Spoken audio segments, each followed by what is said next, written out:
যেটা বলা হচ্ছে, অনেকেই বলছেন যে লাডলি বেহনি অনেকটাই ভোট কেড়ে নিয়েছে বিজেপি।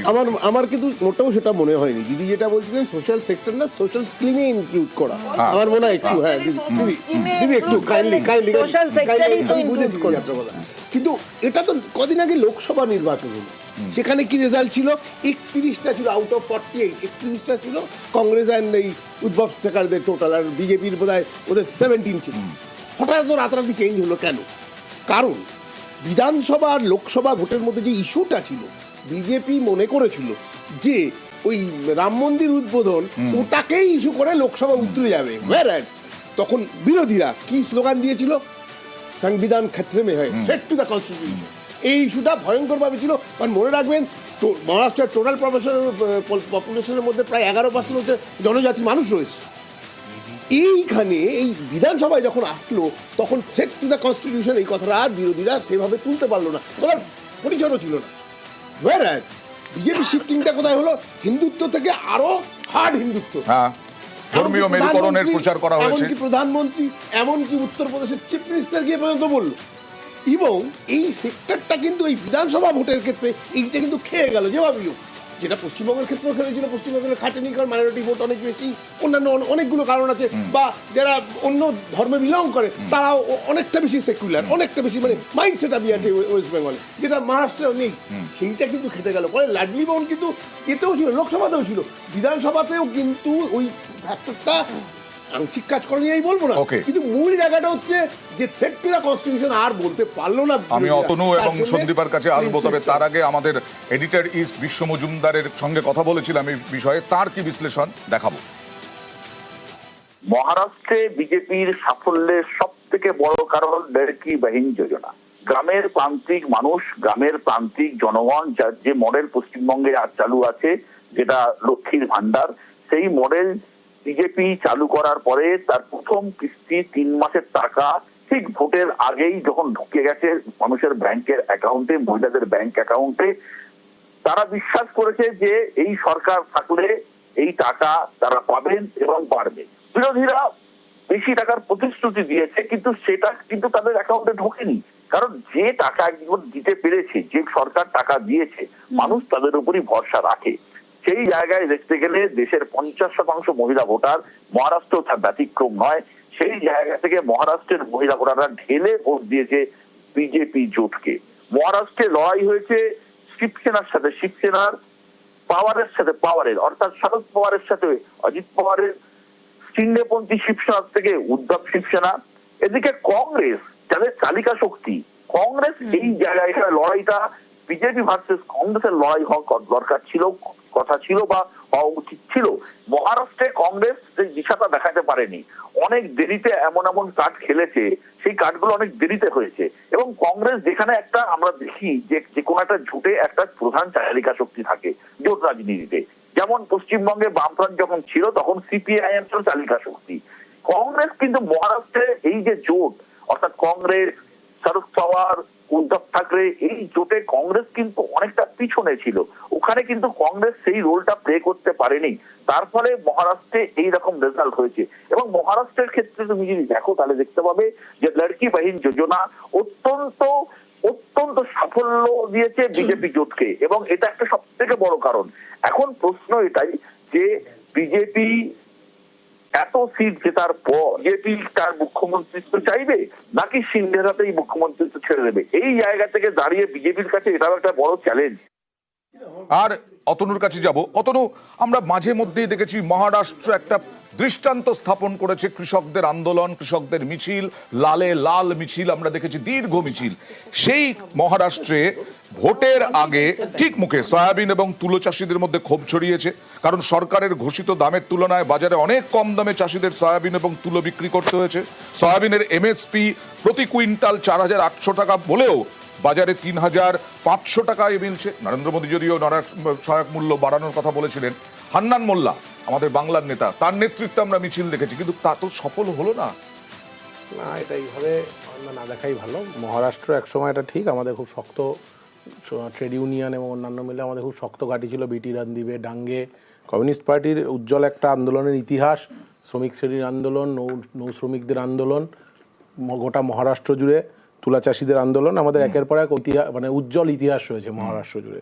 পরবর্তীকালে প্রধানত ধীরে ধীরে ধীরে ধীরে আস্তে আস্তে আস্তে আস্তে ইতিহাসের কথা বলছি না, আমি গত 2 বছর আগেও বলছি বিরাট মিছিল কৃষকদের আন্দোলনে, লং মার্চ হয়েছে, কৃষক আন্দোলনের লং মার্চ হয়েছে, সমস্ত কিছু। এইবারও দেখলাম আমাদের 8ম বার খুব সম্ভবত বিধায়ক নির্বাচিত হয়েছেন আমাদের দলের একজন প্রার্থী ওখান থেকে। মহারাষ্ট্রের ব্যাপারটা হচ্ছে, মহারাষ্ট্রের মূল লড়াইটা তুমি যদি দেখো, মহারাষ্ট্রের মূল লড়াইটা অয়নদা একটা অদ্ভুত বাইনারি সেট করা হয়ে গেছিল এই পাওয়ারদের, মানে একবার মানে অজিত পাওয়ার, শরদ পাওয়ার, আবার উল্টো দিকে একনাথ শিন্দে, উদ্ধব ঠাকরে, একটা অদ্ভুত একটা বাইনারি সিস্টেম। এবং মানুষ, আমার যেটা ইলেকশনের দিনও আমি তোমাদের চ্যানেলে ছিলাম, আমি সেখানেও বলেছিলাম যে মহারাষ্ট্র বাই ইলেকশনে ভোটের হার যদি দেখো, মানে সাধারণ ক্ষেত্রে মানুষ যদি খুবই কম সরকার পরিবর্তন করতে চাইছেন বা মানুষ নিজের ম্যান্ডেট একটা দিতে চাইছেন, সাধারণভাবে খুব মোটা দাগে একটা বিরাট সংখ্যক মানুষ পথে বেরিয়ে রাস্তায় নেমে ভোট দেন, বদল আনেন, কারণ গণতান্ত্রিক পদ্ধতিতে ওটাই বদল আনবার একমাত্র রাস্তা। কিন্তু মহারাষ্ট্রের উপনির্বাচনে আমরা, উপনির্বাচন না, মহারাষ্ট্র জেনারেল ইলেকশনে আমরা দেখলাম মাত্র 41%, খুব যদি ভুল না করি, পোলিং হয়েছে, যেখানে গতবারে প্রায় 87% পোলিং হয়েছিল। এবং 87% পোলিং হয়, তারপরে হচ্ছে গিয়ে সরকার গঠন নিয়ে ডামাডোল, দীর্ঘদিন এ মুখ্যমন্ত্রী ও উপমুখ্যমন্ত্রী রাতের আধারে সরকার গঠন করার বিজেপির যা যা স্টাইল অ্যান্ড ইভেন তারপরেও বিজেপি না, আমি যেটাই বলছি যে ভোটের পার্সেন্টেজ যেহেতু খুব কম, আমার মনে হয় কিছু ক্ষেত্রে মানে যেভাবে বিজেপিও যেন তেন প্রকারের সরকার দখল করবো এরকম একটা মনোভাবে মুম্বাইকার মহারাষ্ট্রের সাধারণ মানুষদের মধ্যে একটা অনীহা দেখা দিয়েছে। যেহেতু বিজেপি যায় যেভাবেই লোকে যা ভোট দেবে, ভোট দিয়ে যদি ও সরকার জারি গঠন না করে, বিজেপি হচ্ছে ব্যাকডোর দিয়ে সন্দীপা পুরোটা ওয়েনারে মনোনিবেশ করতে গিয়ে, প্রিয়াঙ্কা গান্ধী কিভাবে সংসদে আনা যায় সেটাতে মনোনিবেশ করতে গিয়ে সদিচ্ছার অভাব ছিল মহারাষ্ট্রে কংগ্রেসের? না দেখুন, কংগ্রেসের সদিচ্ছের অভাব কোনো রাজ্য নিয়েই নেই। কোনো রাজ্য, কোনো কেন্দ্র, কোনো সিটকে এরকম না যে একটু বেশি ইয়ে দিচ্ছে তারপরে বাকিটাকে কম। ঝাড়খণ্ডে তাহলে হেমন্ত সোরেনের জন্য যা জয়ী হয়েছে, কংগ্রেসের জন্য নয়। দেখুন, আমরা তো বলবো যে কার জন্য হয়েছে কার জন্য হয়নি, আমরা বলবো সম্মিলিতভাবে এটা একটা সম্মিলিত জয়। এবং এটা দুটি পার্টিরই, কংগ্রেস এবং জেএমএম দুটি পার্টিরই কর্মীদের জয়, শীর্ষ নেতৃত্বদের জয়। তারা যা পরিশ্রম দিয়েছে, এবং প্রত্যেকটা জায়গায় পরিশ্রমের রেশিও একই। কোথাও গণতান্ত্রিকভাবে হার হচ্ছে, কোথাও গণতান্ত্রিকভাবে আমরা জিতছি। কিন্তু যে কয়েকটা ইস্যু নিয়ে আমরা বলছিলাম যে, হ্যাঁ কথা বলছিলাম যে, যেমন ধারাবি নিয়ে আপনি বললেন, ধারাবির একটা ইস্যু আছে। আরেকটা ইস্যু ছিল যে, বা এখনো আছে, সেটা মানে বিজেপি এনডিএ চলে এসছে বলে যে ইস্যুগুলো শেষ হয়ে যাবে তা কিন্তু না, বরঞ্চ ইস্যুগুলো আরো বাড়বে। যে মহারাষ্ট্র যে শিল্পনগরী, শিল্পগুলোকে মানে ফাইন্যান্সিয়াল ফ্লাইট করা হচ্ছে, কমার্শিয়াল ফ্লাইট করা হচ্ছে গুজরাটের দিকে, এটাও একটা বিশাল বড় ইস্যু কিন্তু সেখানে। এবং যেই জিনিসটাকে আমরা মানে এড়িয়ে যাচ্ছি সেটা হচ্ছে যে, আমরা হয়তো মুম্বাইয়ের মধ্যে দেখছি, শহরের মধ্যে দেখছি, প্রান্তিক এরিয়াগুলোতে হয়তো এরকম প্রচুর বিনোদ তাওড়ে আছে যাদের সেন্টার হচ্ছে আপনার বরিভলি, বিরার ইস্টে এসে টাকা বিলোচ্ছে। হ্যাঁ, এরকমও তো হতে পারে, একটা কেস দুটো কেস ধরা পড়েছে, সব জায়গায় তো আর ক্যামেরা যেতে পারছে না, তো সেখানে প্রচুর বিনোদ তাওড়ে হয়তো কাজ করেছে। চন্দ্রিমাদি, কোন রকম কংগ্রেসের ভূমিকা নিয়ে কোনো নেতিবাচক আপনাদের বক্তব্য আছে? কারণ আমি বলছি যে আজকে কংগ্রেস তো এই যে বিনোদ তাওড়ে, এদেরকে কেন পাল্টা আক্রমণ করতে পারছে না, পাল্টা লড়াইয়ে যেতে পারছে না, পাল্টা প্রতিরোধে যেতে পারছে না, যেখানে কৃষকদের এই রকম হাল? দেখুন, একটা তো নিশ্চিতভাবে একটা ব্যর্থতা সেটা প্রমাণ করছে যে মহারাষ্ট্রের এই ফলাফল, যে এই যে সন্দীপা বলল যে সম্মিলিতভাবে ফলাফলটা ঝাড়খণ্ডে হয়েছে, তাহলে ওখানেও তাহলে হারটা সম্মিলিতভাবে হয়েছে। এইটা প্রথম প্রেস কনফারেন্স করেছিলেন রাহুল গান্ধী অ্যাকচুয়ালি স্ট্যান্ডটা ক্লিয়ার করতে পারে না, কোথায় গিয়ে কি হচ্ছে সেই স্ট্যান্ডটা কংগ্রেস যদি ক্লিয়ার করে তাহলে মনে হয় যে মানুষ তার উপরে তার কি মতামত সেটা প্রকাশ করতে পারে। এক এক জায়গায় এক এক রকমভাবে কংগ্রেসের তার মানে প্রতিফলন ঘটায় তাদের কাজকর্ম দিয়ে।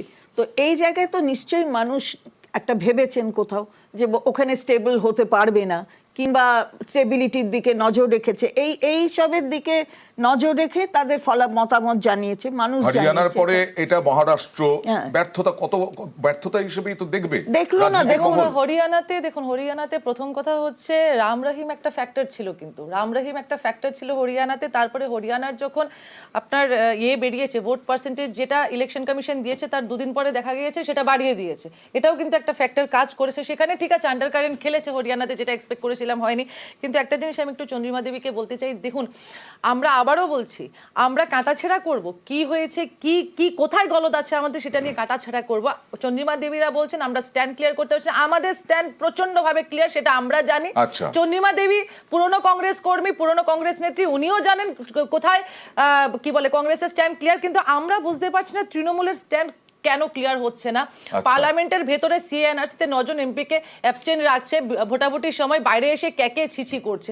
11টা ভোটে, 11টা এমপির ভোটে আমাদের stand এই একদম বিলটা সম্পূর্ণ তো সিএনআরসি clear। বিলটা, আমি একটু শেষ করে নিই না দিদি, সবসময়। দিদি আমি একটু শেষ করে নিই, আপনি তো বলেছেন Okay. এতক্ষণ বিলটা অ্যাক্ট হয়ে গেল, তখন তৃণমূল সেখানে ভোটাভুটিতে অংশগ্রহণ করেনি, কিন্তু বাইরে এসে ক্যাকে ছিছি করছে।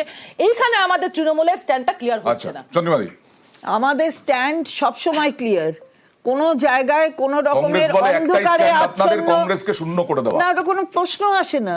কংগ্রেস এখানে নিজে নিজেই শূন্য হচ্ছে সিপিএম এর সঙ্গে হাত মিলিয়ে।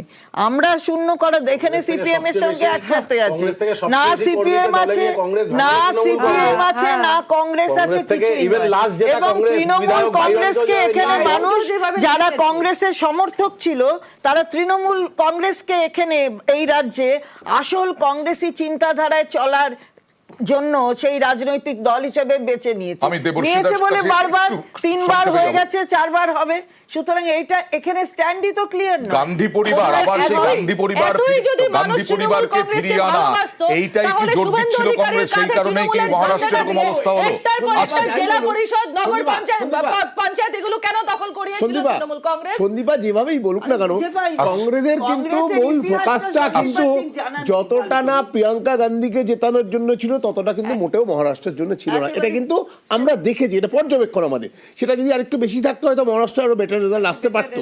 ওয়ারাস দেখুন, বিজেপি এতগুলো ইস্যু নিয়েও কিন্তু ঝাড়খণ্ডে পেনিট্রেট করতে পারলো না। অনেকগুলো ইস্যু ওদের হাতে ছিল, প্রচন্ড। ওরা এমনকি ওদের যাতে একজন সিএম কে দলে পর্যন্ত নিয়েছিল, প্লাস ইনফিল্ট্রেশন এটসেট্রা, সিলিন্ডার দেবো, এত চাকরি দেবো, তবুও কিন্তু CM এর করতে এবার পারলো এবং না। লাডলি বেহেনে টাকা বাড়ানো হ্যাঁ, হবে। সেটাই বলছি, লাডলি লাডলি বেহেনে বাহিনীর টাকা বাড়াতে হবে। সে 1000 থেকে করে দেবে হয়তো 2100, যদিও ঝাড়খণ্ড সরকার বোধহয় ওটা 2500 করে দিয়েছিল বোধহয় এই যে কদিন আগে আর কি। মানে এই ব্যাপারগুলো কিন্তু, এই পপুলিস্ট রাজনীতি কিন্তু পশ্চিমবঙ্গে গোটা ভারতেই। প্রবলভাবে রয়েছে, গোটা ভারতবর্ষ রয়েছে। আসবো একটা হেডলাইনের পরে আবারও আসবো, কারণ রাজ্যপাল মিষ্টি পাঠিয়েছেন, শুভেচ্ছা